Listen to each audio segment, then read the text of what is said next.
Hi, everybody. We're letting people in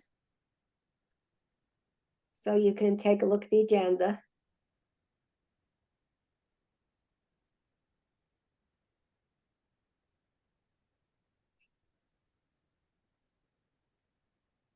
We have about 180 people signed up. I don't know if they will all make it, but it should be a big meeting.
I'm assuming Cecelia is here. Yeah, I saw her name. Okay. There's Nancy.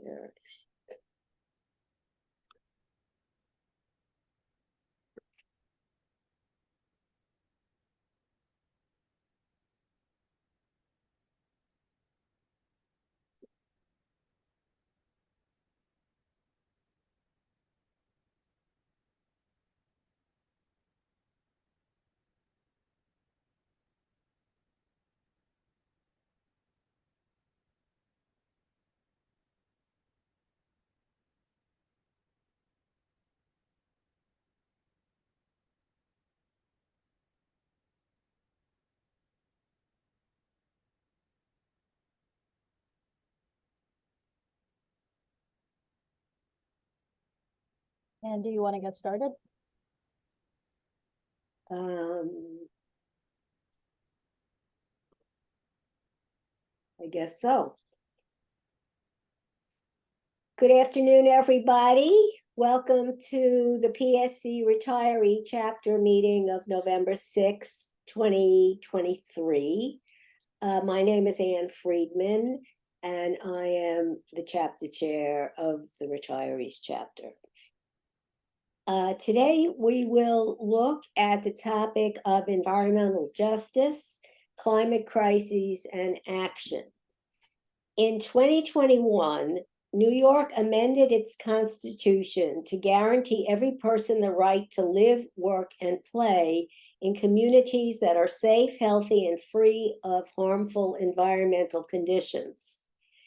Yet, we see persistent environmental inequities and environmental injustice in New York City.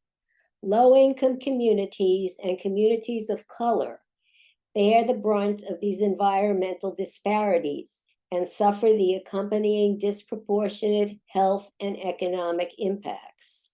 And this is not by accident. Today's program will trace how the legacy of public and private discrimination created New York City's current environmental justices, and will describe some of the most promising initiatives for building equity and justice into the city's environmental decision-making process. Now, we are going to start with a very specific initiative that relates directly to us as senior citizens and retirees. And Cecelia McCall is going to talk to us about a group called Third Act. Now, Cecelia needs no introduction, and were she to get a complete introduction, it would take me an hour. So I'll just say, Cecelia, as we know, has always been for decades a fundamental voice, activist, and leader in the PSC and in our retiree chapter. As PSC secretary from 2000 to 2006, she was co-founder of our legislative program. She's been a main driver in numerous anti-racism initiatives and is the recent recipient of the award for service to AAUP collective bargaining chapters in New York State. As a member of our PSC Environmental Justice Working Group, Cecelia is liaison to Third Act, an exciting activist organization for seniors and retirees that works on environmental justice issues. So let's hear from Cecelia. Hi, Cecelia. Thank you so much. Okay, we have to allow Cecelia to unmute. Okay, I think I'm unmuted. You are, Cecelia. Hi. Hi, everybody, and good afternoon. We're going to start this section with a poll, a 5-question anonymous poll. We're going to ask you to answer the questions either true or false. And your name, photo, ID, nothing about you is going to be indicted in the answers to these questions. Just simply answer the questions with true or false. Ava is going to put up the poll. So here we have the first one. Cutting greenhouse gas emissions will reverse the heating of the planet. Okay, identify that as either true or false. Mark it true if you think it's true, mark it false if you think it's false. I don't see where the buttons are for that, Ava. It should be in the poll. I see some people are answering it already. Okay. Number 2, future Americans will have to make little change in lifestyle compared to ours. Mark that either true or false. Do people see it should be a pop-out box that you're seeing this quiz in. Okay, number 3, eating fewer hamburgers will reduce the production of methane. True or false? 4, New York State Comptroller Tom DiNapoli has divested New York pension funds from fossil fuels. True or false? And 5, I can't see it on mine. In New York City, most air pollution is created by emissions from automobiles and trucks. True or false? So let's leave that there. I'll present a few remarks and then we'll go back to this and see if you want to change your answers as a result of listening to me. Okay, these questions were about fossil fuels and the warming of the planet as a consequence of burning them. This summer was the Northern Hemisphere's warmest in history, but it was not as warm as it might be in the future. And the extreme heat persisted longer than usual. Europe had 4 months of intolerable temperatures, and Canada had ongoing wildfires. The heat waves were accompanied by destructive flooding. In September and October, New York City's streets, subways, schools, and basement apartments were underwater. And while glaciers are melting and oceans rising, rivers like the Mississippi and Colorado are at record lows. Our natural aquifers are being depleted by huge industrial farms and sprawling cities. In a recent treatise on climate, the Pope took aim at us, blaming the irresponsible lifestyle of the developed world, and he identified the burning of fossil fuels as the primary driver of climate change. He named the United States, saying that our emissions per individual are twice that of individuals in China and 7 times greater than the average of poorer countries. As US residents and citizens, we cannot escape or deny our complicity. Along with the rest of the industrialized world, we are now paying the price for our fossil fuel-driven high standard of living. Our consumer-driven society flies too much, drives too much, eats too much, and buys too much. We are responsible for creating a large carbon footprint. Taking direct aim at the continued production of fossil fuels is an organization of tough old-timers like you and me, determined to not go gentle into that dark night. They have chosen instead to do battle with the Goliath fossil fuel industry. If you read my piece in the Retiree chapter newsletter, you know that what Third Act is all about, but let me repeat it here. Third Act, a grassroots movement to grow awareness and support for fossil-free finance, has been expressly organized for senior action. Its mission is the building of a caring community of people who take action, a caring community of retirees who have time to be involved, a caring community of us. Third Act is a national organization of about 50,000 people with local working groups.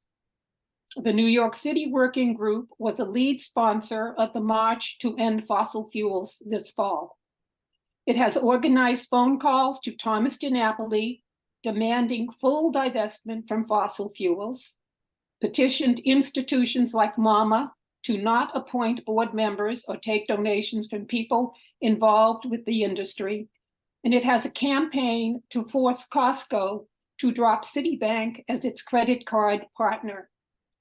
Also, there are affinity groups such as labor, education, faith, creatives, and lawyers. The Third Act Lawyers Working Group recently held a webinar that disclosed the role that our conservative Supreme Court is playing in relation to regulation.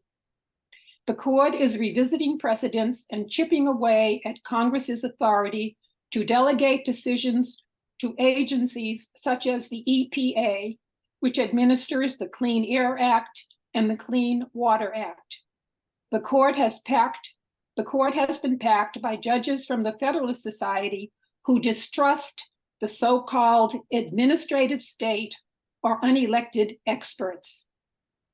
Third Act lawyers believe that we must act locally in our communities and at the state level and regionally to bring about change because it won't occur at the federal level.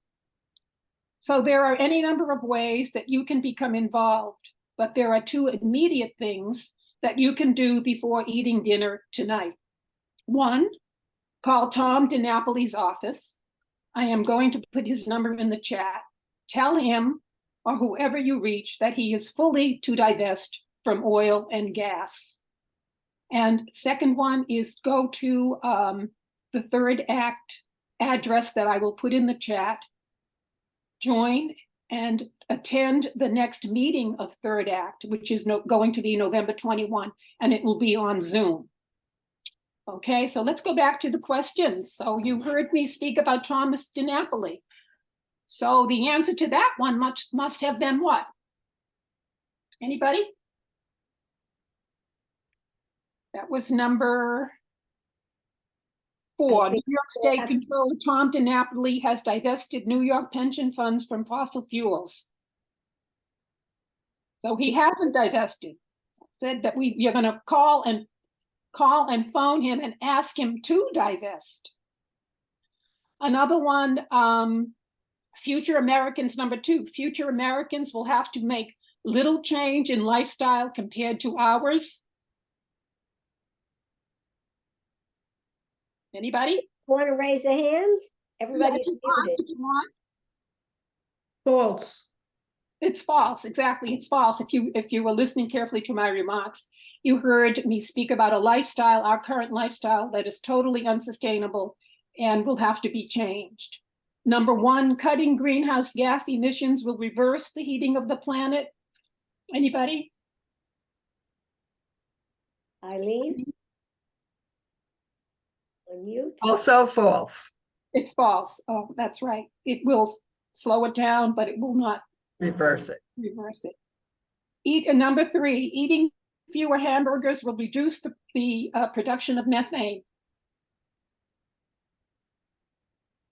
Diane? Anybody? That one is true. It's the only one of the questions that's true. And that's because our livestock, when they belch and poop, they are emitting the gas methane. And methane is as destructive as carbon dioxide. And the last one, in New York City, most air pollution is created by emissions from automobiles and trucks. And that's also false, because most of the emissions from are coming from buildings. Okay, so there you have it. Thank you. Okay, I will put the information in the chat so that you can follow through on the 2 requests that I made. okay. So before dinner tonight, Yes, before dinner tonight, call Tom DiNapoli. it's call Tom, and what do we tell him? Divest from oil and gas. He has Divest. divested from coal, but not oil and gas. Divest from oil and gas, and then we are going to sign up on Sign up and go to the November 21 meeting of Third Act. I'll put that information in the chat. of Third Act. Okay, well, it's good to talk about these things, but it's more important to act. So Cecelia has already given us 2 things that we can do. So next we're going to go to a very special speaker. She has spoken in many venues and in many venues in CUNY, and has taken time to come and talk to us today. That's Rebecca Bratspies. I hope I'm pronouncing the name correctly. Rebecca is a professor at the CUNY Law School, where she is the founding director of the Center for Urban Environmental Reform. A scholar of environmental justice and human rights, Rebecca has written scores of law review articles. Her most recent book is Naming Gotham: The Villains, Rogues, and Heroes Behind New York Place Names. Her co-authored textbook, Environmental Justice, Law, Policy, and Regulation, is used in schools across the country. Bratspies is perhaps best known for her award-winning environmental justice comic books, Maya's Lot, Venus Plant, and Troops Run, made in collaboration with artist Charlie La Greca Velasco. These widely adopted comic books bring environmental literacy to a new generation of environmental leaders. Okay, so we have the young and we have the seniors, and here is Rebecca talking to you from, what are you on, Amtrak? I am on Amtrak in Wilmington, and I'm hoping this is going to work. We shall see. Apologies, there's some kind of a fire ahead of us, so all the trains are held here. I'm just going to share my screen, and we'll see if this works. Works. I am screen sharing. Okay, so let me start from the beginning, if I can get to my controls. All right, so, okay. So you should now just be seeing my screen, and on the left you can see my newest book. It has a lot of environmental justice in it, so that's why I'm highlighting it. But I'm thrilled to be here with so many of you today. 1 second. Just a few moments.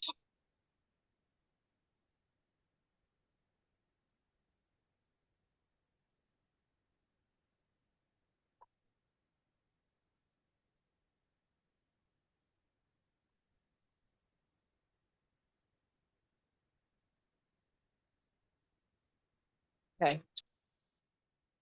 So apparently we're leaving. So we'll see how this goes. We will test Amtrak's Wi-Fi reliability. But I am really thrilled to be here with so many of you today to talk about environmental justice. This is my major area of scholarship and teaching and practice. Environmental justice has both a substantive and a procedural component. It is the fair treatment and meaningful involvement of people in the environmental decisions that affect them and their communities. But in order to understand the scope and the scale of the problem that we have in New York and how it's entangled with so many other justice issues of racial justice, criminal justice reform, housing justice, et cetera, I wanted to give you a sense of how we got to where we are now, and then what we can and are doing going forward.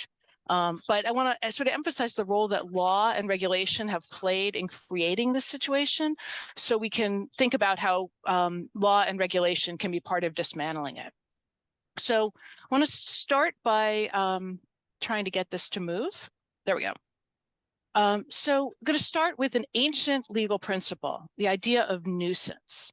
And nuisance is the main limitation on the rights of property owners that comes to us throughout history. And it comes from the feudal era, and it's really a mainstay still to today about how we navigate conflicts over land use. It's also a central principle of international environmental law. A state's sovereignty is limited by the principle that it can't use its territory in a fashion that causes harm in the territory of another state. Now, in an agrarian society, the limits that nuisance imposed were few and they were pretty obvious. But the Industrial Revolution was paired with intense urbanization like we saw in New York, and that created real challenges for this doctrine of this tort doctrine of nuisance. So in 1890, when Queens and Brooklyn joined Manhattan and the Bronx to create the city of Greater New York, there were roughly 1.5 million people. That was already the double the population at the end of the Civil War. And by 1900, just a decade later, the population had doubled again to 3.4 million people. And the newly arrived people were mostly poor European immigrants. And entrepreneurs realized they could make a lot of money by renting to these new immigrants, because even though they were poor, you could cram them on top of each other in tenements. And what you see on the screen is the evolution of tenement houses with no light or ventilation or sanitation or way of escape. These tenement houses were death traps, and the housing code that we have was written in response to them. It really was written in blood. And in 1920, as tenement commissioner, Major Deegan of Major Deegan Expressway fame was in charge of enforcing the tenement codes about light and air. And he's a fascinating character, but I'm not going to really talk about him today. But many of these tenements were owned by absentee landlords. The problems of the past are the problems of the present. Many of these tenements were owned by absentee landlords who often leased the building to sub-landlords who then rented out the apartments. And maintenance was always an issue because the sub-landlords had neither the capital nor the authority to make repairs, and the absentee landlords had very little incentive.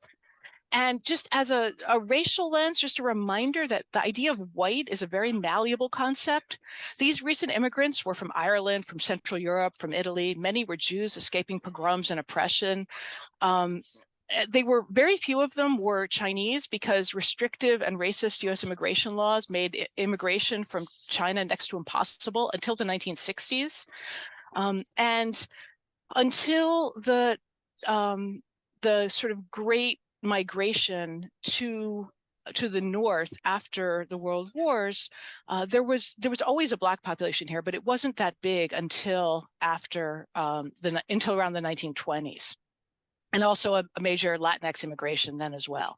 The housing options were extremely limited for Black and brown New Yorkers for reasons that we're going to talk about in a minute.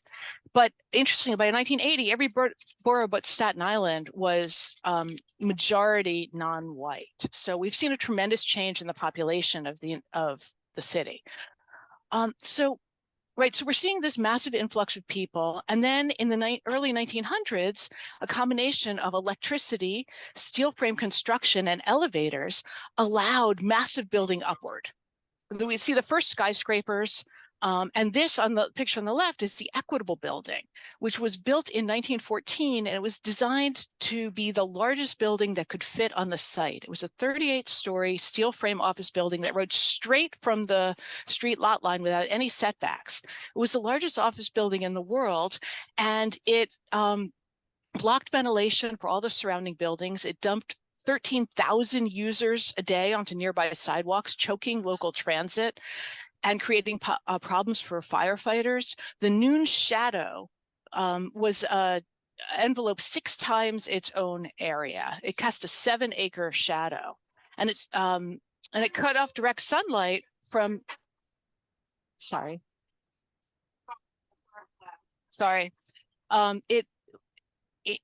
anyway, you get the gist of the deal, right? And remember, nuisance law is about how individuals can use their own property so long as it doesn't negatively impact the way other people around them can use their property. Well, this building put that to a real challenge because so much light and air had been deflected by this massive new building. And worse for the city, now all the surrounding landowners were asking for reductions in their taxes because they were saying this made their property less valuable. And a great show of irony, this building is now the home to the New York City Department of Planning.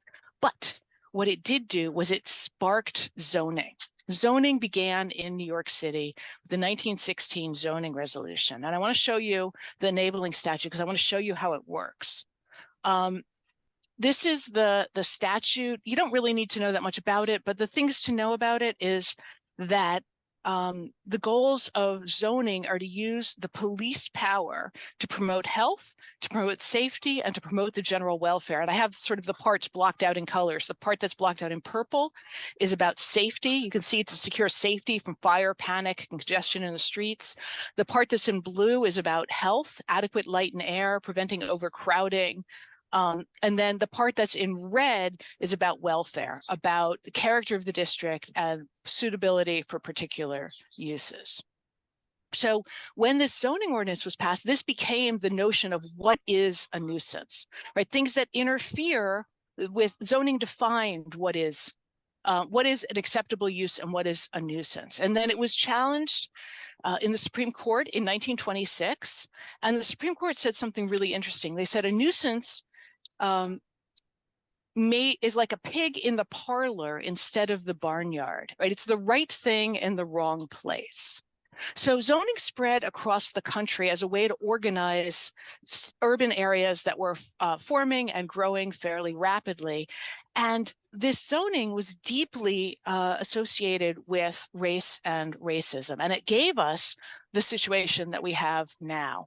This is an excerpt from the 1936 FHA underwriting manual, and it advised using the road construction as a way to prevent infiltration into neighborhoods, and that's the word that the FHA used, by lower class people and inharmonious racial groups. It was highly racialized, intentionally racialized. And again, this is the pig in the poke parlor idea. And then, right, this is, I just wanted to point out here, right, that the FHA says, well, highways are a great tool to keep them out, but we don't want highways in desirable neighborhoods because it'll have negative impacts on the neighborhood. So they recognize that these highways have tremendous negative impacts. And then from there, we get the famous redlining maps. These are the redlining maps of Queens and Brooklyn. And if you look at the areas that are redlined, we're going to look at the environmental impacts today and you'll see that many of the neighborhoods that were redlined, which was highly racialized, right? A neighborhood was marked red as hazardous if there were too many Black people and too many Jews. This was how the nation defined which neighborhoods are the parlor, which neighborhoods are the barnyard, and who are the pigs, to really sort of abuse a metaphor that the court used. Sorry. So, right, these were made by the Homeowners Loan Corporation, which was a federal agency that was created to rescue people with distressed mortgages. And they steered funding into neighborhoods that were predominantly white and steered funding out of neighborhoods that were predominantly Black or heavily Jewish. And they also steered funding out of neighborhoods that were mixed race, and in fact drove segregations. Any place that was redlined is more segregated than comparable cities that didn't undergo redlining. And this withheld capital in the form of mortgages, but also in the form of public investment from these areas, and created the cycles of poverty that we're seeing today, right? Obviously, redlining is prohibited. The 1968 Fair Housing Act made it illegal, but we still see the enduring effects.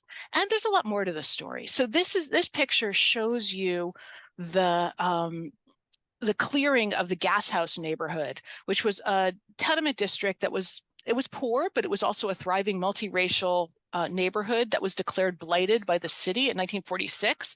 And it was razed to build Stuyvesant Town and Peter Cooper Village. And even though it was built with public funds, it was a public-private partnership, it was racially restricted, meaning that Black people could not live there. And also no more than 3% of the people who were currently living in the Gas House district were able to afford living in Stuyvesant Town. So again, past is present in terms of gentrification and in terms of the way that city funds displaced people, particularly in thriving multi-ethnic communities. The first families moved into the segregated whites-only Stuyvesant Town in 1947, and it took multiple lawsuits before any Black residents were allowed into Stuyvesant Town. So a lot of this had to do with Robert Moses. One of the classic examples of environmental injustice that is taught in classrooms around the country is the building of the Cross Bronx Expressway. You can see in the maps, you can see the Bronx before the Cross Bronx Expressway, and then you can see it now. It disrupted the most integrated neighborhood in the country, demolished thousands of apartments. Whoops, sorry about that. Let me go back if I can. I'm going the wrong way. I'm so sorry. The train just started moving and it's a little disorienting. 60,000 people were displaced for the construction of the Cross Bronx Expressway, the most for any infrastructure project in American history. After the highway tore through, property values plummeted. White residents were able to flee to the suburbs, in part because of the roads that Robert Moses was building, and in part because of those racist FHA practices that I just showed you. And a few years later, the Bruckner and the Sheridan redisplaced many of the people who'd been displaced initially for the Cross Bronx. And these neighborhoods then became what are called opportunity zones because they had been deprived for so long of funding, where the city lured waste management, fresh direct, medical incinerators, all activities that put tremendous pollution burdens on residents while providing very little in the way of employment or social benefits. And so this is a map of noise pollution in the Bronx. And you can see that the intense levels of noise follow the highways. And of course, noise is a very underregulated pollutant, but it has tremendous impacts on health, and it particularly has tremendous impacts on children's ability to learn in schools. Thank you. So this is a map of asthma prevalence, and you can see how intense, right? The darker the purple, the more intense the asthma rates are. And I'm going to show you two more maps that again track some of these disparities, sort of pulling back to look at New York City, right? Here's the red, on the one side, you see the red zone map of New York. And on the other side, you see childhood asthma hospitalization rates. And you can see that it's not a one-for-one correlation, but you can see that the areas that were redlined are much more likely to have very high rates of childhood asthma hospitalization. Why? Because of lack of investment from the city in these neighborhoods and the steering of polluting infrastructure in the form of power plants, waste transfer stations, bus depots, all kinds of locally undesirable land uses into those neighborhoods. And here's just a couple more maps showing heat vulnerability and showing food deserts, again, in a comparison with those red line maps. And you can see the legacy that we're experiencing to this day from those choices that were made almost a century ago about disinvestment in communities. And then I want to talk just a little bit, I'm going to give you sort of a tour of environmental injustice in New York City. I want to talk to you about waste. The city generates 12,000 tons of waste a day, all of which gets collected by trucks that go up and down the streets and then transferred to be taken out of the city for disposal elsewhere. New York City disposes of none of its own waste. All of it is disposed of either in upstate New York, in Virginia, Ohio, or Pennsylvania. And so like the white trucks that come around our street and pick up our trash take it to waste transfer stations. These waste transfer stations are overwhelmingly located in three majority Black communities in the South Bronx, in North Brooklyn, and Southeast Queens. The truck traffic and pollution associated with not only the sanitation trucks coming in, sanitation trucks aren't that bad, but the long haul trucks coming in and out create danger on the streets, noise, and a tremendous amount of particulate pollution and the other pollutants associated with the burning of fossil fuels, which are, PM 2.5 particulates, PM 10, ozone, carbon monoxide, nitrous oxides, and sulfur oxides, all of which are devastating for human health, particularly for children, particularly for people with vulnerabilities, which also means older people, but anybody with any kind of an underlying health issue is particularly vulnerable to these pollutants. And there's more to the story than that, because I want to show you the difference in the way the city handles pollutants. A lot of you may know about the fight over the 91st Street Waste Transfer Station, which is the image on the left. It's a marine transfer station for waste from Upper Manhattan to be transferred for barge traffic to disposal.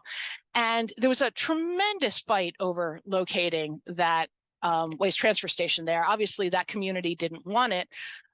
But of course, no community wants these. And it was part of what was known as waste equity in New York City, which was requiring that waste transfer stations be moved out of the tremendously overburdened communities. And the thing about the 91st Street Waste Transfer Station is it is pretty much the Taj Mahal of waste transfer stations. There are paths that run by it, and people run there without even realizing they're running by a waste transfer station. The other image is a waste transfer station in Jamaica, Queens. And you can see there's leachate pooled on the ground. It's foul smelling. There's dust everywhere. The doors are left open, which means that the odor and the dust escapes to burden the communities. And this is directly across the street from a park. But I like to show people this because I think the 91st Street Waste Transfer Station is proof of concept. It's proof of the fact, first of all, that these things don't have to burden communities, right? If we invest in them and build them properly and care about them. And second of all, the most interesting thing about the siting of this waste transfer station on the Upper East Side was that the amount of waste that community generated plummeted as it became clear that it was going to be handled within their own community. So making sure that we don't isolate, right, these these facilities out of communities makes a connection between the people who are causing the pollution and the people who have to suffer the pollution. And that can change their own behavior to reduce the amount of pollution that's generated in the first place. So I really view the 91st Waste Transfer Station as proof that we can do this better in New York City. And all it takes is a willingness to do it better. And the good news is that this waste transfer station I'm showing you in Jamaica, we brought a lawsuit under the Clean Water Act challenging their lack of a permit. And as part of the settlement, they agreed to make significant upgrades to the facility. They're going to make it akin to the Taj Mahal of waste transfer stations that I'm showing you.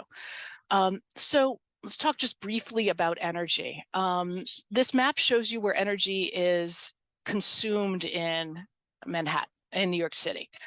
Red means more power consumption, and it's probably no surprise that the overwhelming majority of energy in New York City is consumed in Manhattan, even though Queens and Brooklyn have 3 times the population. Most of the energy is consumed in Manhattan. Almost none of it is generated there. This map shows you where we generate our power. And I just want to point out Rikers Island because we're going to talk about it later on. You can see that the power plants are clustered in Queens, the South Bronx, and along the coast of Manhattan, but not actually in Manhattan. All of these power plants are sited in poor and minority communities, right? New York law requires that the city generate 83% of our electricity within the city. And some of these power plants are located next to parks. A lot of them are located next to public housing. And I want to talk to you just briefly about, like I said, this is a tour, and I apologize for being all over the place, but I do want to talk to you about this because this happened in 2000. And it's one thing to talk about discrimination that happened in the 1930s. And, we can feel bad about that, but this happened on our watch. This happened in 2000.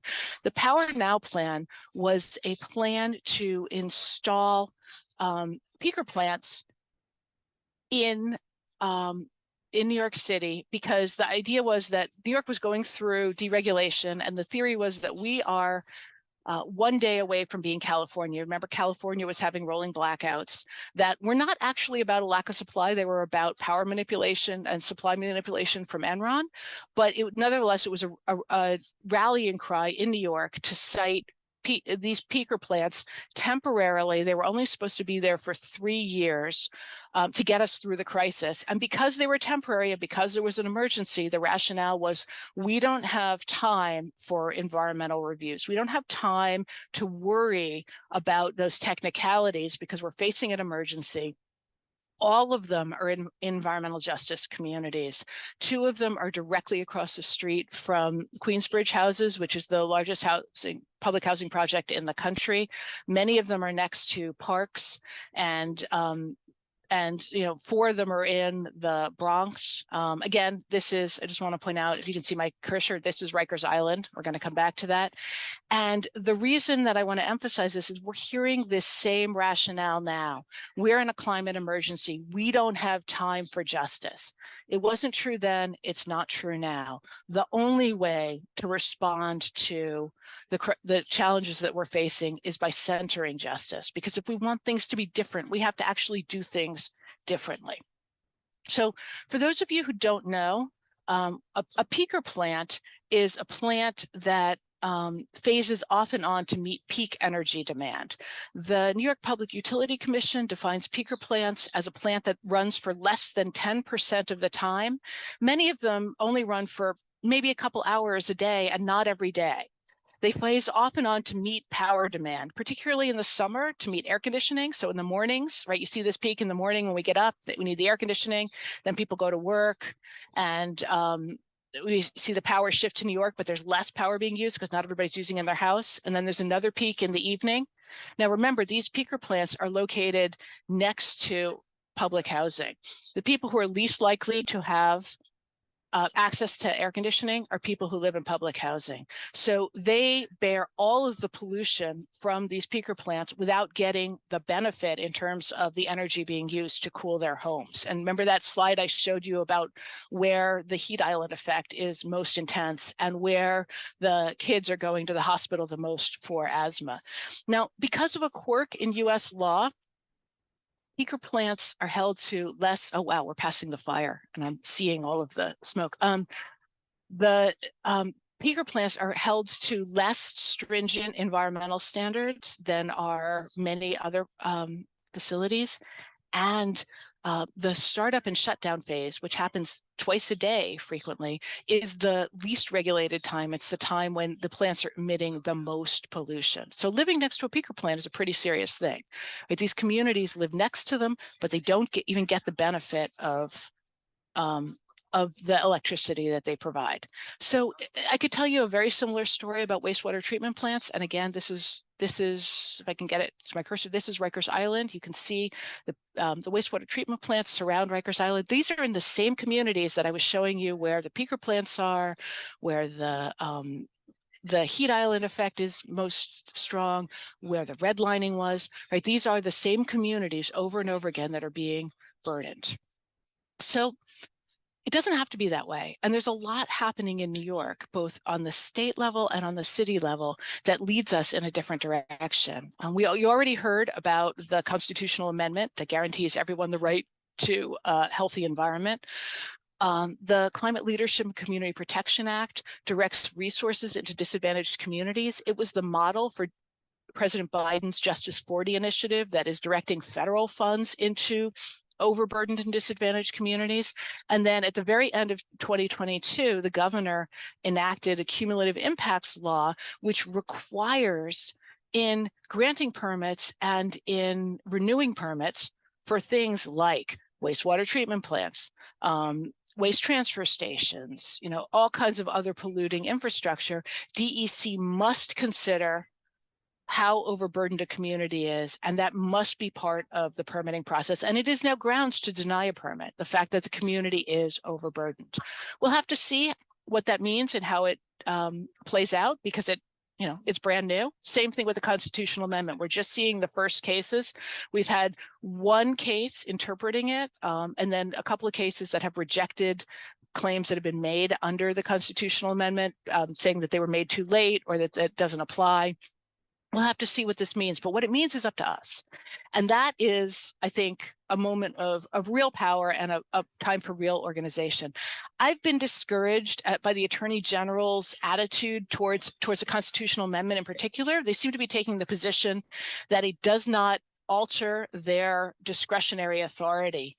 And I don't see how that's possible. I don't see how it's possible that amending the Constitution to guarantee a right to breathe clean air, drink clean water, and live in a healthful environment can't alter the discretion that the Department of Environmental Conservation has in making decisions about the environment. But that seems to be their position right now. So far, one court has rejected it. The AG's position and said, of course, this has to change your discretion, but we'll see what happens.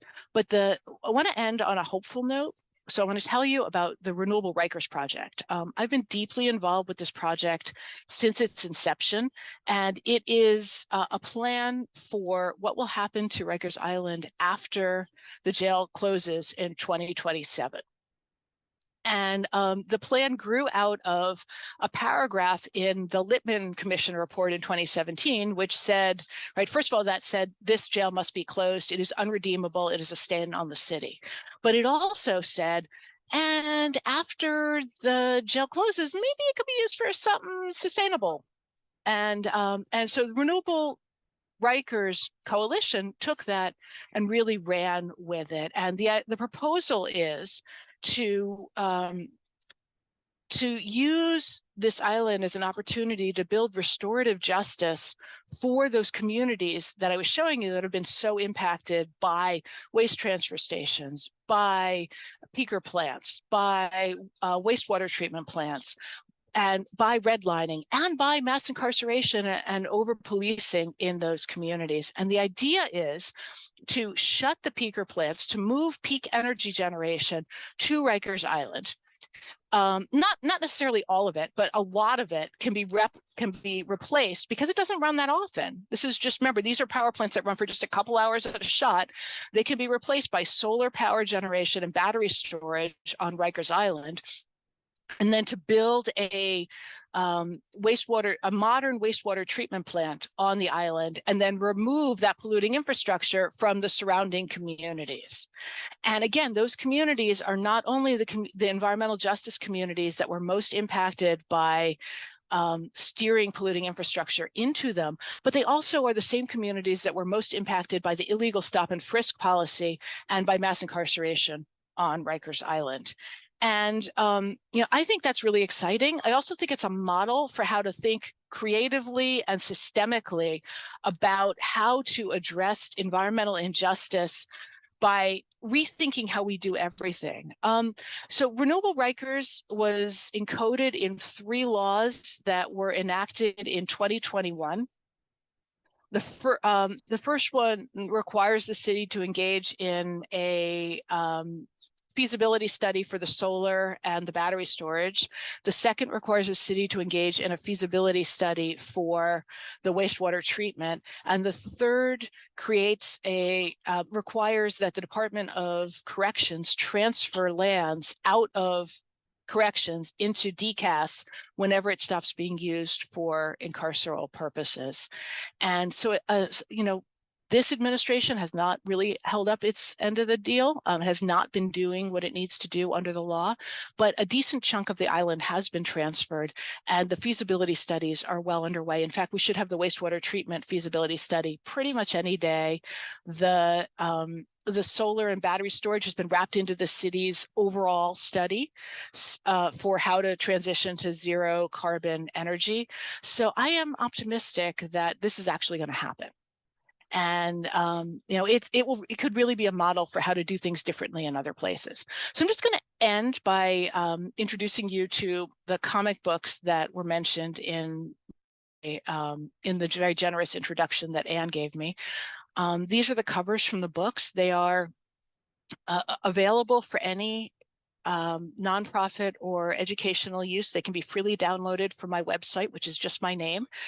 And they tell the story of young people organizing their communities to engage in public advocacy and to engage in regulatory advocacy to change the way that decisions take place in their communities and to really embrace the environmental justice points, both of meaningful involvement of communities in decisions that affect them and in substantive justice in how in sort of where we cite both environmental goods, things like parks and schools and bike lanes, and environmental bads in terms of polluting infrastructure. I also have taken this project more globally. I'm working with the same artist in a partnership with UN's environmental program to make shorter comics, little vignettes about environmental defenders around the world to show the dangers that they face as they defend forests and rivers and ice and natural resources. So the first one, these two are available online already on the UNEP website. There are two more that will be available pretty much any day. The first one, The Keepers, is set in Kenya, and it tells the story of the Sangwar people who are being displaced from their land so that it can be turned into conservation land. The second one is set in Bangladesh, and it tells of the public resistance against building a coal-fired power plant in the largest intact mangrove forest in Asia. The third one tells the story of forest defenders in Cambodia in the Prelong forest. And the fourth one talks about Afro-Colombian people in Colombia. And then the last two, one will be set in Puerto Rico, and the last one will be set in the Arctic. So, we're hopeful that these comics will help to put human rights on the agenda for environmental meetings and the environment and climate on the human rights agenda meetings, and that we can try to move things forward and see change. So with that, I am going to stop talking at you and I'm going to stop sharing my screen. I did want to point out, this is the environmental justice textbook that I'm one of the editors of. It's it's been adopted in schools around the country. It's been a pretty successful book for educating. Well, it was originally geared at law students, but we've created teaching guides for undergraduates as well, and it has been pretty successful. And then again, this is my book, Naming Gotham. Just so you know, this is Peter Cooper. This is Bruckner. A lot of what I learned about, part of what I learned about Rikers Island is in the book, the history of who the von Ryken family were and their role in enslavement in New York is also part of the story of why a transformation in renewable Rikers can be a kind of restorative justice. And with that, I'm going to stop sharing, and I am happy to answer any questions that anybody might have. I just threw a lot of stuff at you, for which I apologize. Go for it. No need to apologize. A fascinating talk. We're all on mute, but I'm sure that everybody would agree. The research is just incredible. The idea for those comic books is brilliant, really brilliant. And thank you. I encourage everybody to check them out. Like I said, they're available online. It's just my website is my name, RebeccaBratspies.com. You can download them, you can check them out, give them to any kids you want, do anything you want with them, as long as it's not for commercial purposes. Well, so I'm sure people will. It's a great way to get your grandchildren started on activism in environmental justice, certainly for seniors. Or anyway, please raise your yellow hand, and we can have questions for Rebecca or Cecelia, and I'll start with Robert Cowan. Yes, hi, Rebecca. Thank you very much for a very interesting and important presentation. I've been seeing ads lately, lots of ads for congestion pricing. This is charging people an extra fee for driving below 60th Street. Now, I feel this is very bad for poor people because they have to pay much money to often to complete their jobs to drive back and forth into Manhattan. What do you think about this? Is this so good for the environment that it's necessary to charge poor people extra to drive in Lower Manhattan? Well, it turns out that if you look at who actually drives into Lower Manhattan, it's not poor people. They did a tremendous amount of studying about who would be impacted by this, and there are going to be subsidies available for the poorest people who are driving, but that's not who's driving into Lower Manhattan. This should make a tremendous difference in the air quality in New York City, not only in Lower Manhattan, but in the backups of the traffic that cause pollution, tremendous amounts of pollution, all up and down the city and into New Jersey. So yeah, I'm in favor of it.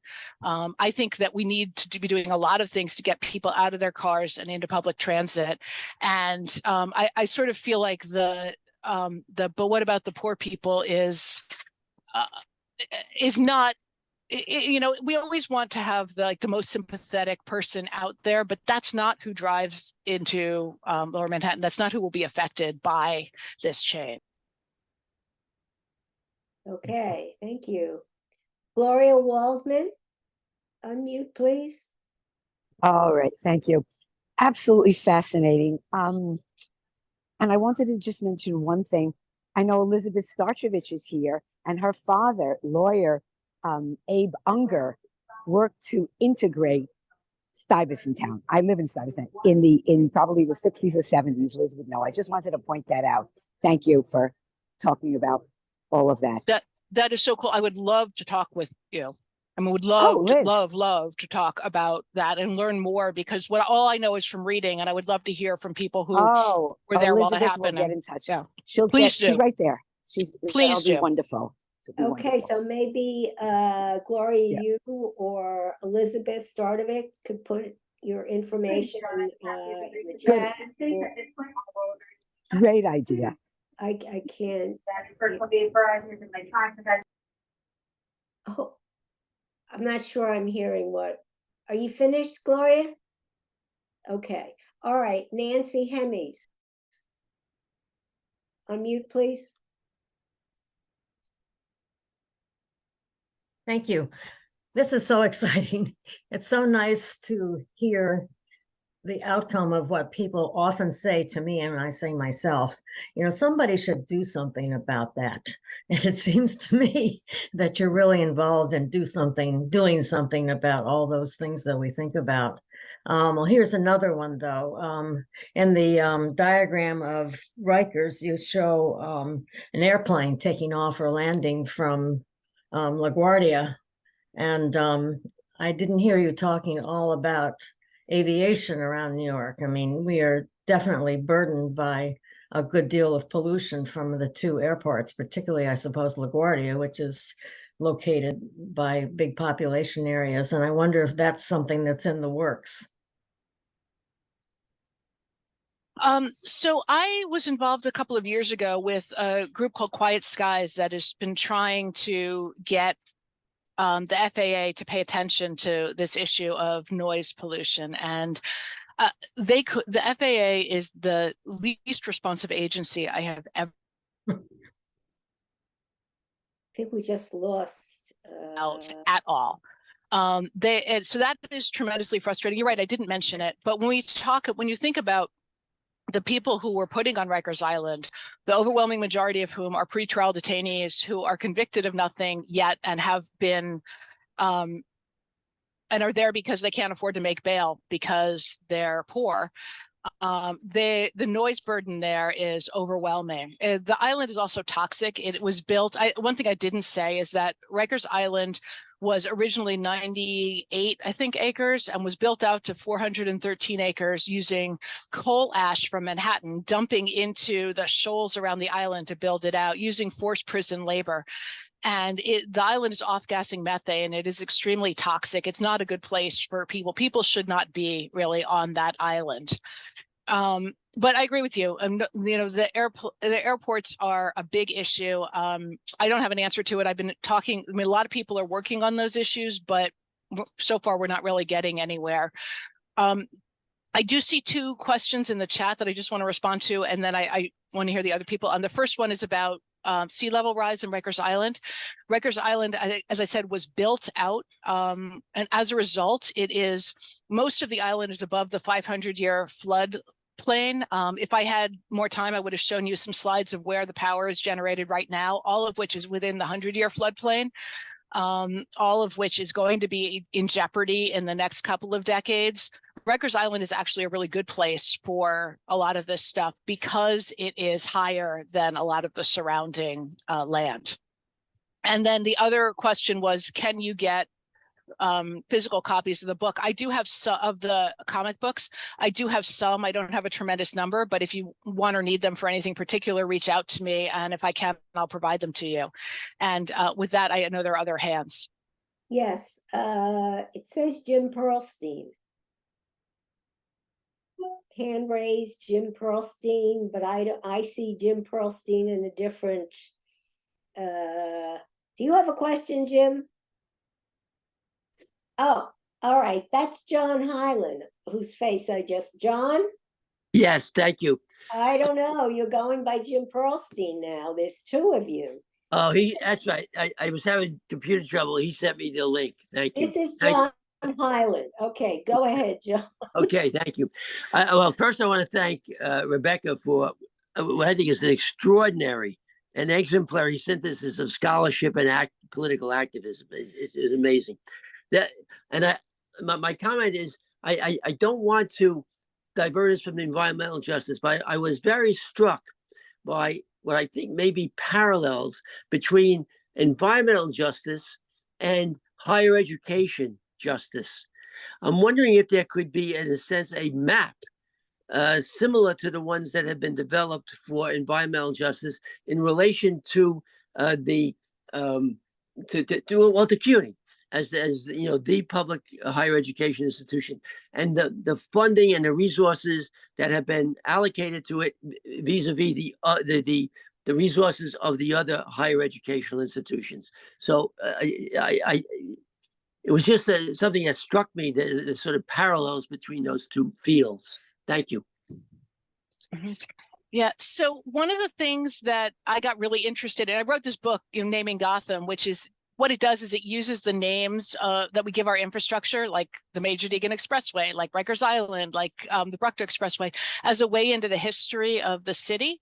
And I also wrote an op-ed for the Clarion about CUNY, using the names of the CUNY schools as a way into that as well. I encourage you to check it out because it does make some of those points about justice in terms of fun. Oh, I think we just lost your. Sorry about that. Okay.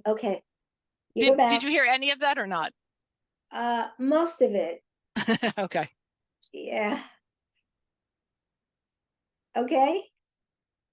All right. Next is Alan Fagenberg, please. Unmute. I'm trying. Okay, there you go. Good. So first off, Rebecca, the same thing. I much appreciate this. And to put it in perspective for you, I just recently retired from the School of Architecture at City College after 40 years. And the history you've given everybody and the issues you've raised are so critical. And I have to share with you, the problem is that it's so difficult to get my colleagues, the architects, the planners, the landscape people, to see this as a critical part of working with our young people and educating them about these issues.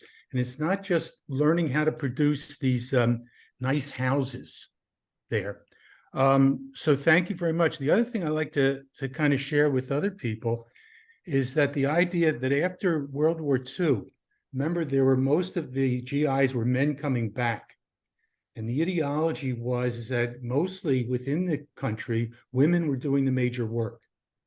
So the basis was we had to get women out of the work because we had to give men to work.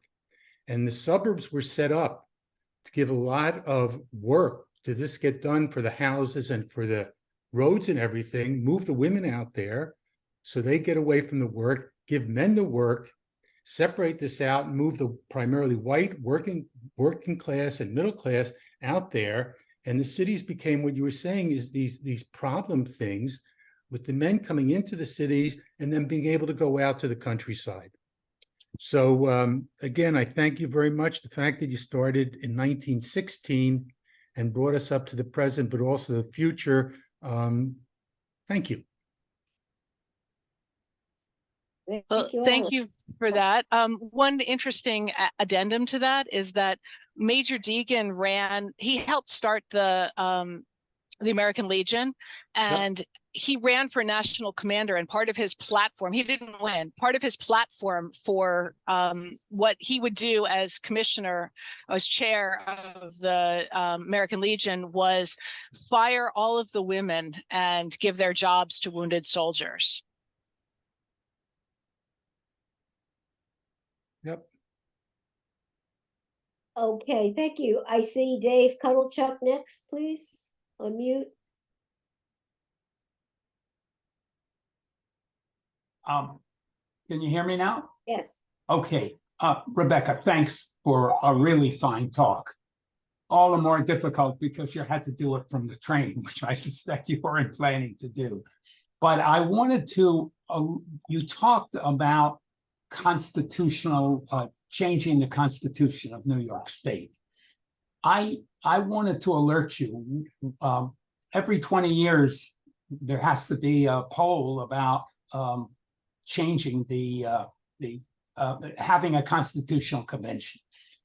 The teachers' unions, as you know, and I believe most other unions, strongly opposed that the last time that came up, because as you know, or I'm hoping, or to alert you, I mean, the constitutional, what is in the state constitution about having a constitutional convention is so broad and so much in control of the politicians who exist right now that and they can cover any aspect of the Constitution, including labor laws, which we are very concerned about. So if it were possible to make the changes that you are advocating, but through the legislature, through legislative action, then I think, you know, we could really get on board. But as soon as you talk about a constitutional convention, there is going to be opposition to opening up everything. We can't just open it up to one area, even though it's a very important area. So I just wanted to alert you to that. Yeah, so there are two ways to change the Constitution of New York. One is the Constitutional Convention that you were describing, and that was voted down most recently in, I don't remember, but the last election or the election before. And I agree with you, that's of real concern. But there's also an amendment process. And the amendment process is what happened with the environmental amendment. So if two successive sessions of the legislature, meaning that you have a legislative session, there's an election, and then there's a new legislative session. If two successive sessions of the legislature vote out a constitutional amendment, it then gets added to the ballot for the public to vote on. And that's what happened in 2021. So the Constitution was amended in 2021 to add those environmental rights in a process that did not involve a constitutional convention. It was the amendment process rather than a new convention and a new constitution. Thank you. And that certainly makes that possible to go through that process. And maybe we'll learn a little bit more about it, folks like me and others. Thank you. Okay, thank you. Christy Folsom.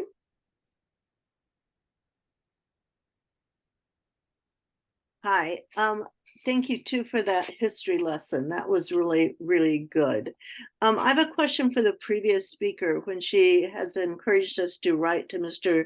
DiNapoli about divesting from oil and gas. Who does the deciding on what they will invest with, and how likely is that would even happen? I think the DiNapoli is the sole trustee of those pension funds, and he and his, I guess his people who work for him make those decisions. They do the studies and they make those decisions. He has done a study already of divesting from oil and gas, what that would mean. But so far he has not acted on that. But also the other thing we know about this is but those stocks, oil and gas stocks, do not do well now, that they are getting are among the least stocks that are performing well in terms of returns on investment. Okay, thank you. Marcia, are you there?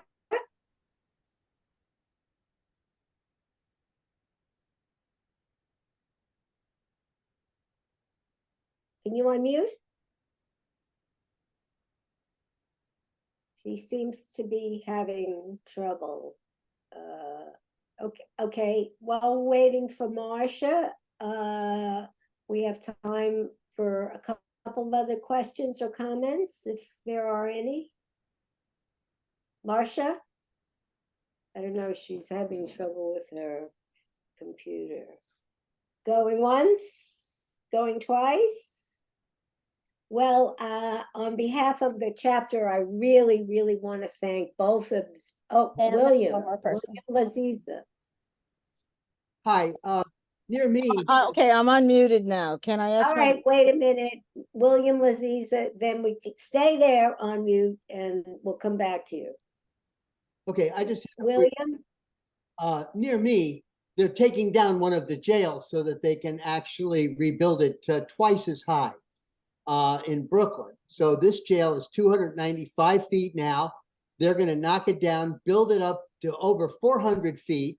And the whole community is against this. I can see what's going on in Rikers, but they seem to have a very poor idea of what they're going to do and how this is going to happen. There's a lot of different ways they could do this, and they seem to have picked the poorest possible way, and it's shrouded in secrecy. And I think they're very far behind, and so they don't really have a very good plan for getting out of Rikers. What is it like on the other boroughs where the other jails are supposed to be being built? My question was also about the jail at Chinatown. So let me ask it so you can combine the answer. My question, because that building, the plan for that building is so gigantic, and so it's from the point of view of the people in Chinatown and the protests that have gone on from day one, it seems like a travesty and another imposition on a less powerful community. So what's going on with that? So sorry, I'm not sure you guys can hear me because I'm getting messages that my internet is unstable, but I'm gonna try to answer that. So the this is all really complicated and really fraught. And one of the problems I think we're really having is that the current administration is really not committed to either community consultation or to criminal justice reform. The original idea, right, the Close Rikers movement wasn't purely a decarceral movement, but it was the idea was that what we need is to move away from incarceration as our go-to tactic and to focus on supportive services and social services that keep people out of the criminal justice system in the first place. And I would add that I showed you those maps of childhood asthma. The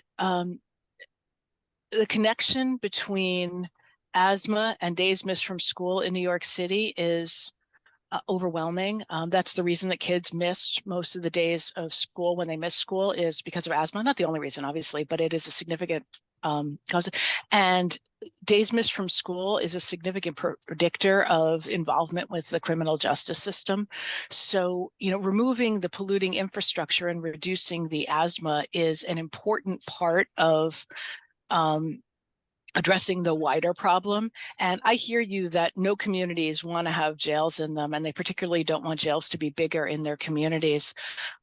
This is a really a big problem. Rikers has to close. It is not a place that anybody should ever be. And none of the answers are good is really all I can say, but they're better than what we have. Okay, well, thank you so much, Rebecca. That was a fascinating presentation done under not optimal circumstances, but you made it through the talk and were able to answer our questions. We really Well, thanks for working with me. appreciate it.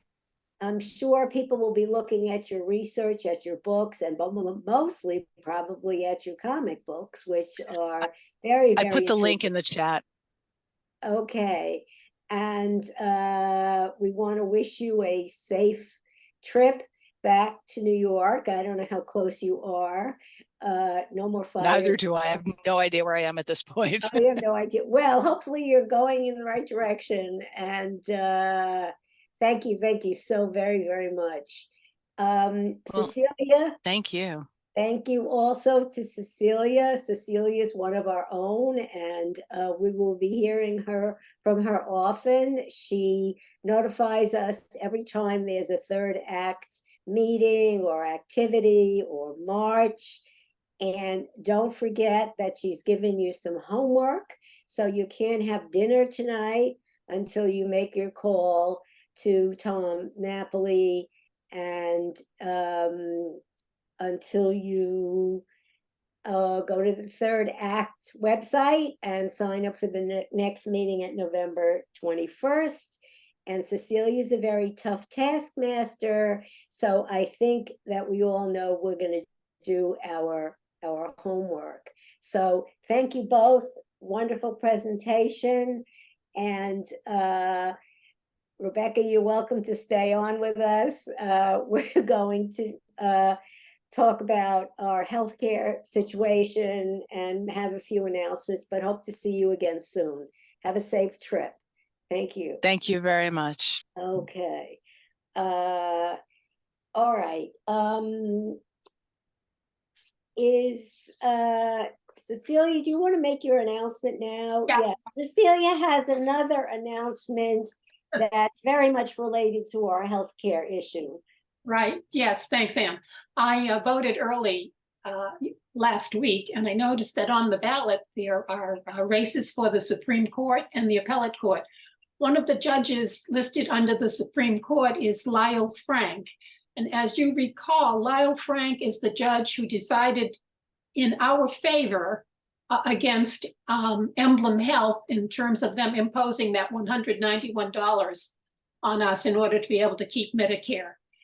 That was the first one that he did. The second one was he issued a permanent injunction against the OLR changing us from Medicare to Medicare Advantage. So he is very sensitive to this issue. He has helped us tremendously. So if you see him on the ballot, I hope you act wisely. Okay. Thank you, Cecelia. All Hey, right. Anne, can I just add a little point of information about that? Judge Frank is on the ballot for people who live in New York County, which is Manhattan. Okay. Thanks, Dean. Thanks, Dean. So we're going to make a transition to talk a little bit about the healthcare situation. I don't know if there is all that much new to tell you, but Dean, you're here. I know Debbie's here. Do you have anything to say to us, Dean? Sure. Let me just put my hand down. Right now, we are currently waiting for a decision on the city's appeal from Judge Frank's ruling in August in favor of the retirees, holding that the city may not remove city retirees or their dependents from their current health insurance plans and may not require them either to enroll in Medicare Advantage or require them to seek their own health coverage. And in making that decision, he pointed to his decision on the injunction in July, in which he found that the city administrative code requires the city to pay the cost of Medicare supplemental insurance, which most of us get as senior care. We don't know how long the appeal process is going to take.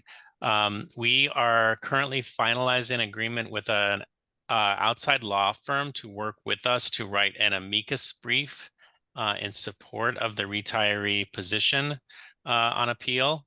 And we'll keep you posted on that.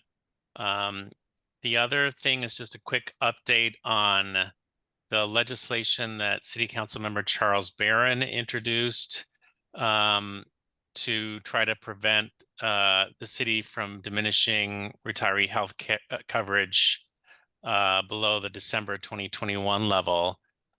So far, that has stalled without a hearing. Both the Municipal Labor Committee and the Central Labor Council, which is all the unions in New York City, actually sent letters opposing Charles Barron's bill to the speaker. We did not vote to join in sending those letters of opposition, and we did not sign on to them. We do not agree that the bill would infringe on unions' collective bargaining rights. At the same time, we think that the bill needs work.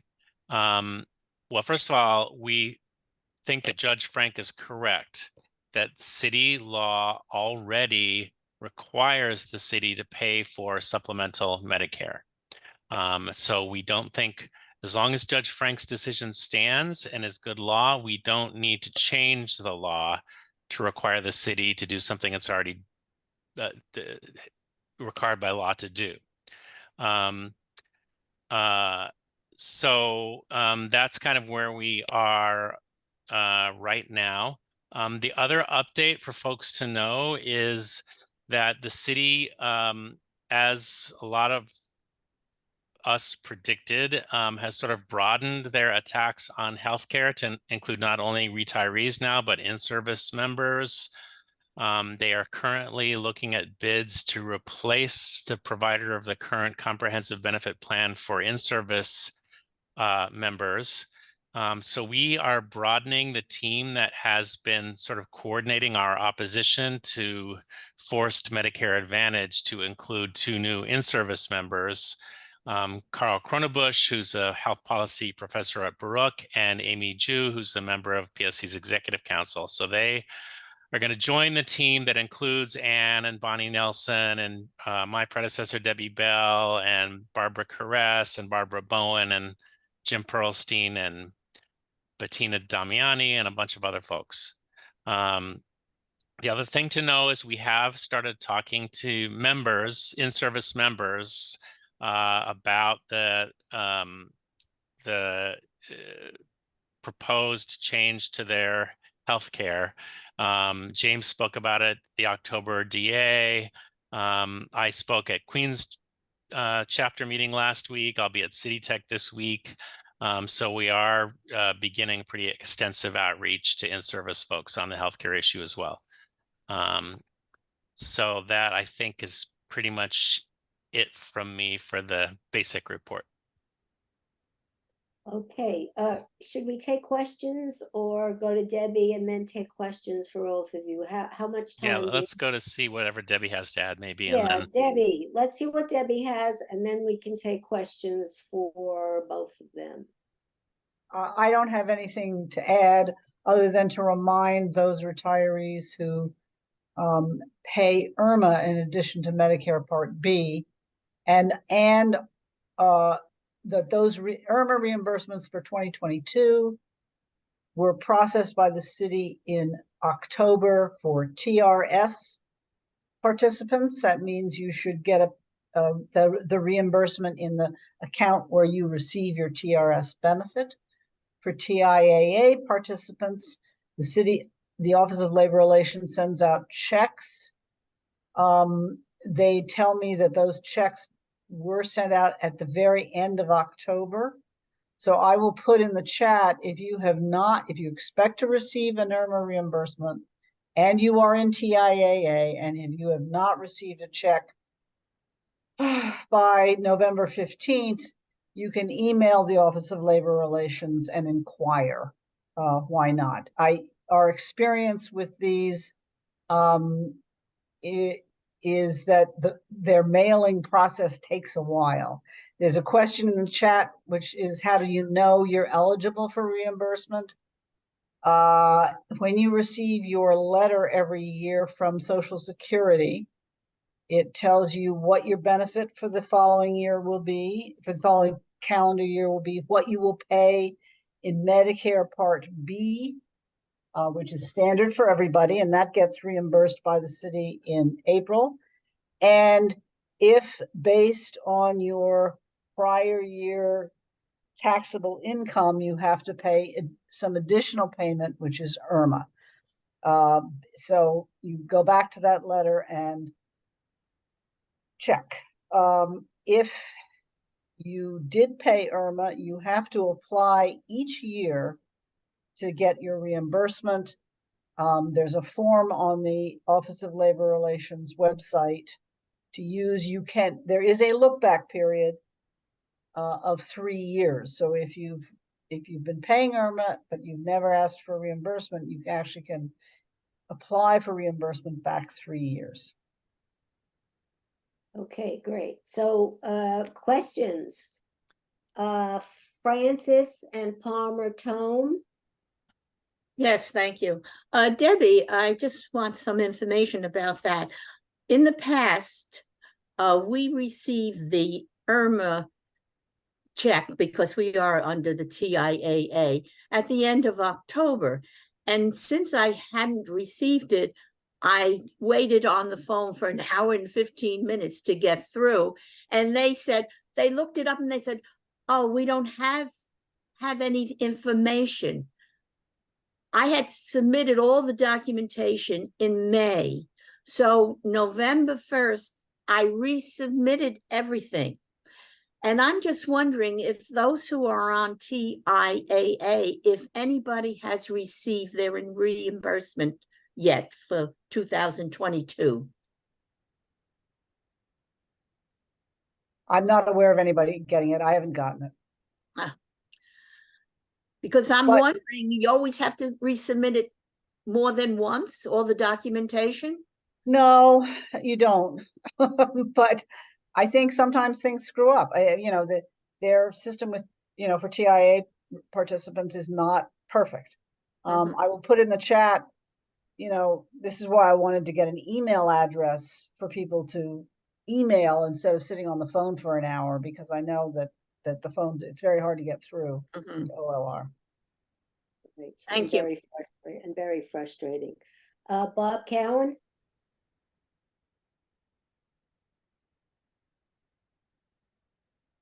Hi, Dean. There's some legislation in the New York State Legislature, I think it's by Zabrowski and Weprin, which would offer us protection from Medicare Advantage if we don't want it.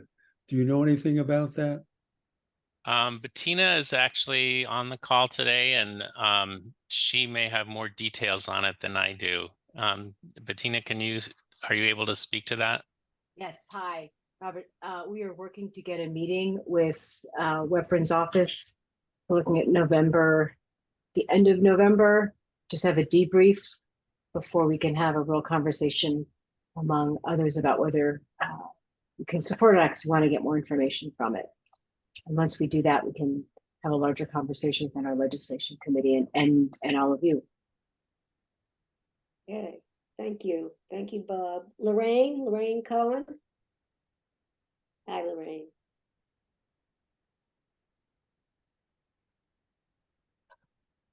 You have to unmute. Okay. I have a few connected questions, which I will try to keep very short. This is for Dean. Dean, do you anticipate a timeline for when this proposal to change the healthcare of the active members, what the timeline is or may be? Secondly, was the MLC involved in the process of approving a request for different plans from the insurers? And was the PSC present? Was there a vote? What has been the internal process of the MLC? And finally, I hear that there's an expansion of the committee on healthcare, which is good. But I'm wondering if there has been discussion among the leadership about the PSC taking a leading role in opposing the changes, or are you waiting to see what is being proposed? Because one would assume if there's a change, it creates an opportunity for profit and lower costs by the city. I think it's pretty safe to say that. So those are my questions. Great questions, Lorraine. I'm going to answer what I can and then ask Debbie to maybe jump in on the stuff that she has more information about. My understanding actually from Debbie is that folks on the MLC are being told that the change to the new comprehensive benefit plan provider will not happen before July 2024. And although the city, I think, is optimistic about that date, we think that they are a little bit over optimistic. And it probably wouldn't happen before January of 2025. And Debbie can correct me if there's an update on that. Yeah, the MLC's process, and Debbie can talk in more detail about it, is that the decision to I don't believe that we were opposed initially to the decision to do what was called a request for information, which basically asked, was an invitation to health insurance companies to provide information about how they would provide healthcare coverage if they were asked to provide it. And the next sort of step in that process, and I don't recall MLC members being asked to vote on this at all, was that they moved to something called a notice of intent to negotiate, to solicit bids from selected insurance companies. And there is not like a super transparent democratic process where all the MLC members vote on every step of the process as it plays out. The MLC members will be asked basically to ratify the decision once it's been made. And so what we have to do is be super alert to the conversations as they're happening. The contract, once it is signed, will be made public, and we will get it at that point, and we will be all over it. And we have some information that I can give you. I was trying not to take up too much time in the meeting, but we know that there's 2 finalists for, again, this is for in-service folks for their comprehensive benefit plan. It's Aetna and a consortium of Emblem and United Health. They are looking at a contract period of in the 5 to 7 year range. They are not planning to charge premiums. They are looking at this concept called tiering for hospitals and outpatient providers. Again, folks, this is for in-service people, just be clearing on that. So basically what that is that for some hospitals, there would be 0 or very low deductibles and copays. For others, there would sort of be mid-level, and then for others, say like a Presby, there would be higher level deductibles and copays. So that's one way they're looking at trying to save money.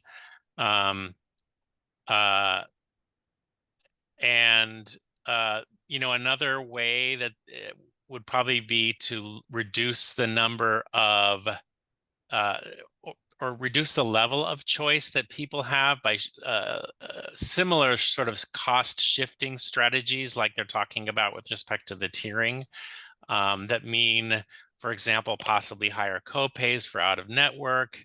But again, this is sort of like we're passing along information as we hear it, and none of this is yet in the form of like a contract. But these things do concern us. And so that's why we are adding folks to our working group. That's why James is talking to the DA. That's why I'm starting to talk to chapters, because we will organize and we will resist any plan that reduces the quality of care or raises costs to participants to save money for the city. So yeah, there is no question at all that if that turns out to be what they do here, we will be resisting that, and we will be engaging our members, and we will be reaching out to other unions, and we will be helping to lead that fight. And so Debbie, I don't know if there's stuff to add. No, I think you pretty much covered it. All right, thanks, Dean. Alicia Villafani? Alicia, unmute, please.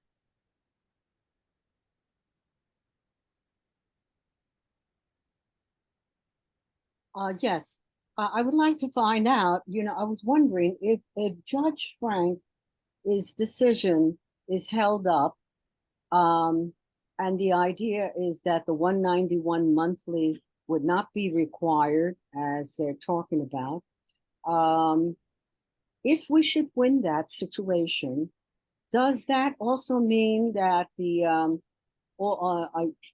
we were reviewing the different plans of Aetna and HIP and senior care, there are $15 co-payments on just about everything for the new incoming year. Would that be exonerated too? So would it be no 191 and no co-payment, and we would be back to our original situation? That's a really great question. That's actually a separate decision that Judge Frank also ruled correctly on, in our view. And it is also on appeal, but it's a separate appeal. And so, yeah, so they're both decisions by Judge Frank. They both affect retirees, but they're two different decisions that are currently on appeal. Because I know that my husband, I'm on a traditional senior care. My husband's on HIP VIP, and we are going through hell in trying to get like physical therapy. They're nickel and diming you. And now I understand why doctors don't want to deal with advantage programs.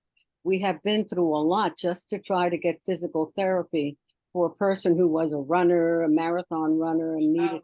And so therefore I can see he's thinking about going into the traditional senior care. That wasn't originally maybe available, but those are the two choices I believe we now have. It's either going to be senior care, HIP, or whatever the new program may be if we lose the situation, I suppose. Yeah, currently, Actually, go ahead, Debbie. Actually, Alicia, the complete range of plans are still available. Right. I mean, sort of what we know, the range of plans as we know them has not changed.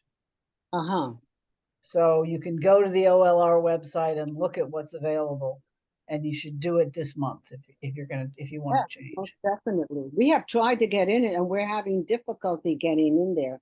Is there an easier way to get in there so he can see what he can do to get out of HIP VIP? What do you mean to get in there? To see what the options are as they stand right now. Yeah, I'll put the website, the Office of Labor Relations Employee Benefits website up in the chat. Okay, thank you. Thank you. Erwin? Okay, my question's about the MLC.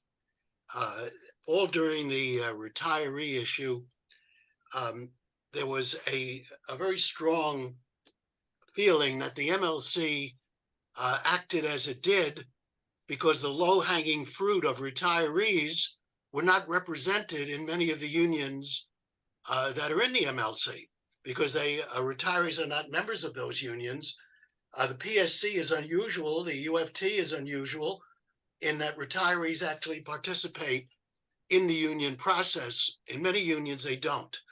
But what we're describing now for in-service is, to me, a very different situation. We're now talking about people who are union members, who make up the majority of those unions, and we're talking about possibly reducing their medical benefits. So my question is there a different atmosphere inside the MLC right now?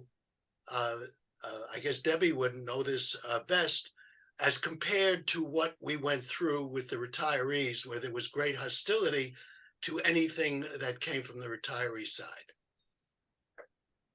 Yeah, and Debbie definitely, I'm sure, can illuminate some of this.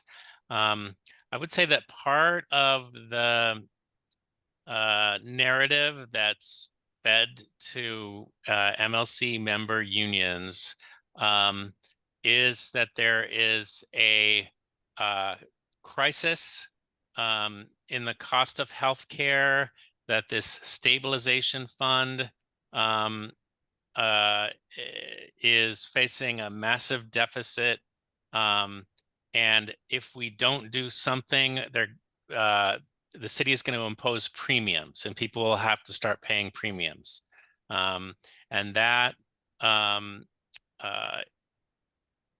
would say is sort of a big part of the narrative that's kind of driving some of the discourse on the MLC. As to whether we'll be able to muster a critical mass of other unions to resist some of the kinds of changes that we're hearing about, that's hard for me to predict. We're just going to do the work, and fight hard and be smart and try to win. I would just add that because of the retirees' fight back over the past 2.5 years, the smaller unions who are not on the inside of sort of making decisions with the city, I think are a bit more activated than they would have been under normal circumstances.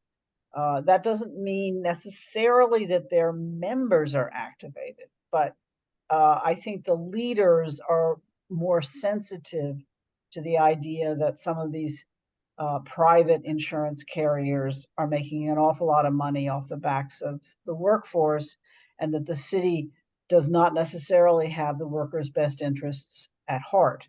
The grim reality, Erwin, however, is that the unions that represent large numbers of people are the unions that are in the smaller group involved in the decision making with the city.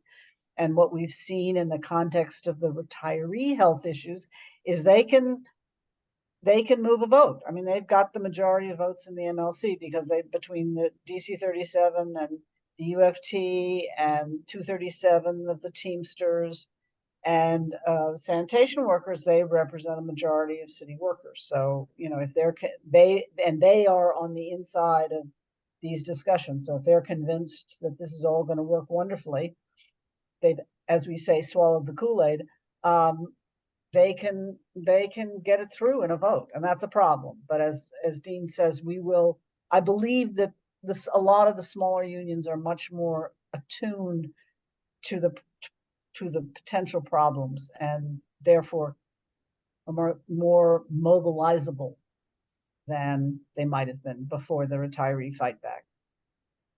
Thank you, Debbie. Yeah. Jane Mushabak?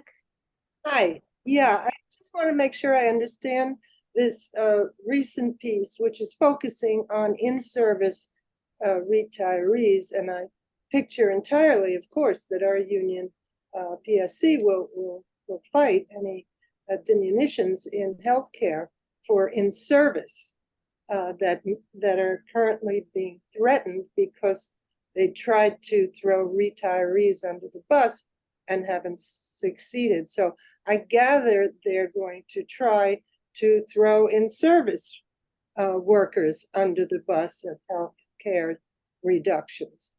My question is, I have friends and sons who are actually UFT in service members.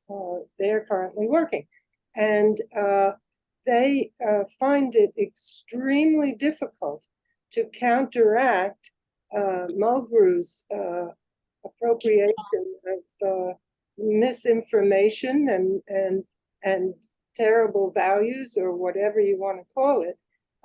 Any clues of how they could somehow push their union to more proper recognition of their in-service retirees?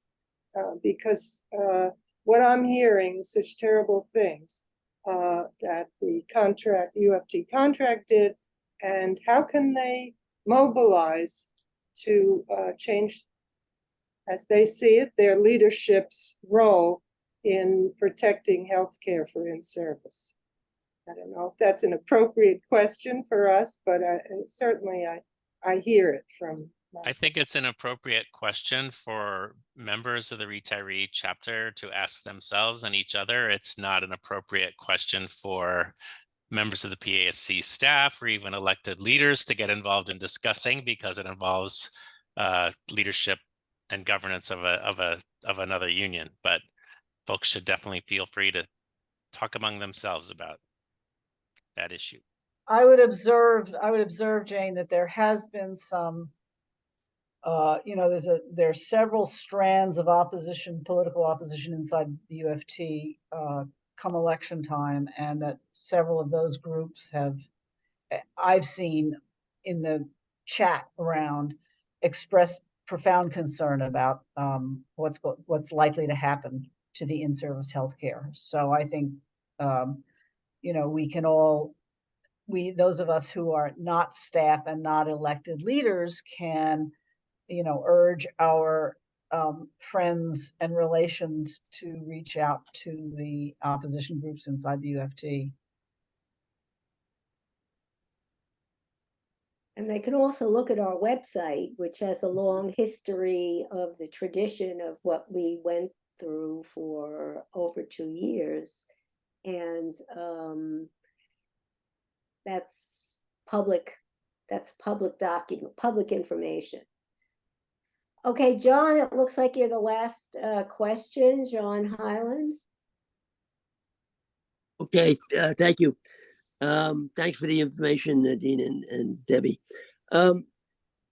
The undemocratic process by which this whole thing has worked out for the retirees and now is being applied to the to the actives and service people, is that sort of activation or agitation among the smaller unions, is that taking any form?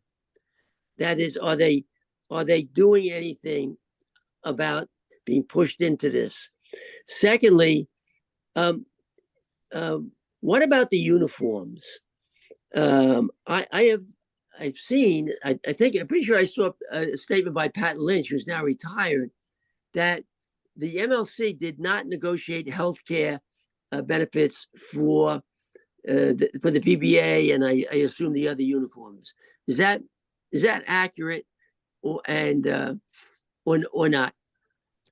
Dean, I'll respond on the Pat Lynch question. Oh, okay. Yeah. I mean, my take on it is, yeah, the PBA is, loves to say this doesn't apply to us, but there's a history. There's a history, but they are, yeah, they get their health insurance through the MLC like the rest of us. And in terms of the form the opposition is taking, my sense is that most other unions are sort of at the spot we are, or maybe a little behind us. They're starting to pay attention to it. They are having internal conversations to figure out what to do. And there definitely is, I think, room for us to, take kind of a leadership role in bringing folks together and talking through what it means and what other strategic options might be. Okay, thank you. I see Sherman Heller, I think will be the last question. You have to unmute. Okay, am I Yes, heard? okay, All great. right. I have sort of a personal question. To those of us who are still physically interested and physically active, the Medicare Advantage has Silver Sneakers program, whereas the Emblems and the Senior Care does not. And it always seemed to me that it would behoove everybody to have us be active and healthy. Is there any hope down the stretch for the Senior Care, for the any committee to negotiate some kind of recreational plan for us? Debbie, you want to take that one? Or Is Mike? I there don't know. any hope?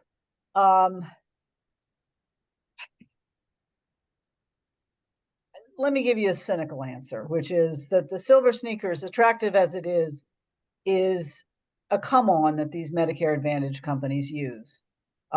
Because the proportion of members of the Medicare Advantage plans who make use of it is tiny. Long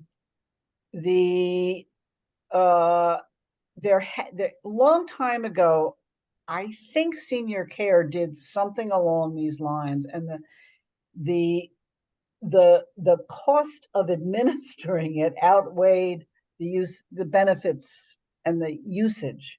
So they, as I recall, I could be wrong, but so they dropped it. I think it is unlikely. I think if in fact the court appeal by the city is not successful, and the injunction against Medicare, everyone being enrolled in Aetna Medicare Advantage, therefore is upheld, and not everyone is forced to be enrolled in Aetna Medicare Advantage, then people will have a choice of plans, some of which may include the Silver Sneaker program. And the city may look to restructure the Senior Care plan as a premium-free supplemental plan to traditional Medicare, but it's all a ways down the road. So that's a sort of a bit of a non-answer, but I think the straightforward answer to your question is there hope? There's always hope, but maybe not. Okay, well, on that note of hope, I mean, it's a good note to close this part of the discussion. Thank you so much, Dean, as always, and Debbie. We so much appreciate you taking the time to come and talk to us, and your knowledge and depth of information. Really, I think it's very assuring to at least have, the information, whether or not it's always to our liking is another story, but we very much appreciate it. We have a couple of announcements. I'm going to call first on Ava Farkas, our staff person, is going to tell you about a very important action that's going to be taking place in December. And then I'll tell you a snippet about the December upcoming meeting. So Ava? Thanks, Anne. So December 2nd, Saturday, December 2nd, from 1 to 3, we are going to be having the biggest mobilization of the fall in support of the contract for PSC. We're going to be doing a rally outside the governor's office to try to influence her preliminary budget, which she puts out in January, and which we all know has a great impact on whether the demands we're making, especially economic demands, can actually be achieved. So we're going to be rallying outside her office at 633 3rd Avenue. That's in Midtown. It's about 41st Street and 3rd Avenue, I believe. We're going to be having a cultural program, so it's going to be a really engaging moving, inspiring program. We're going to have musicians and singers and spoken word poetry. We're actually seeking talent, so I can put in the chat the form we have for performers who are interested. We've talked to the labor choir. They're interested in performing. So it's going to be a really excellent program. We encourage people to bring their families. CUNY affects so many people in the city, not just people who work and study, but the communities surrounding CUNY, the families of people who work or go to CUNY. Students are going to be mobilizing. It's going to be a really fantastic day. So we really, really would like to see a major turnout from the retiree chapter.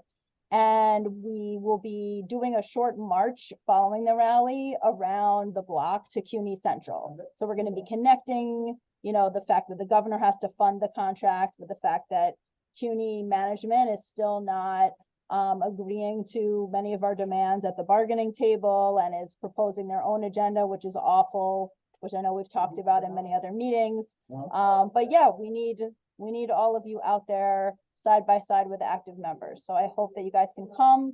We're going to be doing phone banking as well. We definitely need phone bank volunteers because we need to call thousands of members. Our goal is to have a turnout of at least 1,000 members. So we also would appreciate help with phone banking in the upcoming weeks. And so I'll put some links for folks to sign up to attend. And then also you can let me know if you're interested in phone banking. And if you have a talent you'd like to share, I'm going to put the form for interested performers in the chat. I'm sure we have a lot of talent. So December 2nd, put it on your calendar, 1 to 3 at the governor's office, and then at CUNY headquarters. And some of you have actually attended bargaining sessions. It is possible to sign up for a training and actually go and sit in at a bargaining session. And if you've ever done that, and if you do that, you will get a really good sense of what we are up against in our struggle for this contract. So let's get out and support our in-service colleagues. So finally, moving on to December 4th is our next chapter meeting. It has a very intriguing title, to me anyway. It's called Worse Than McCarthyism: The Current Political Attacks on Academic Freedom and Higher Education. We have a very renowned speaker, Ellen Schrecker of Yeshiva University, will discuss academic freedom issues with a historical and contemporary lens. And then we are bringing Katie Rainwater from Florida International University, who will comment on the situation in Florida, which we know is not good. So with that, are there any other announcements or questions? You have to go and vote tomorrow. And remember Judge Frank if you're in that area. And I wish everybody well. And we'll see you in December. If not, we'll see you before the meeting. We'll see you on December 2nd. And don't forget to make your call to Tom DiNapoli and to sign up for Third Act. And thank you again to the speakers. If Cecelia is still here, wonderful, wonderful talk, and to Rebecca. So be well.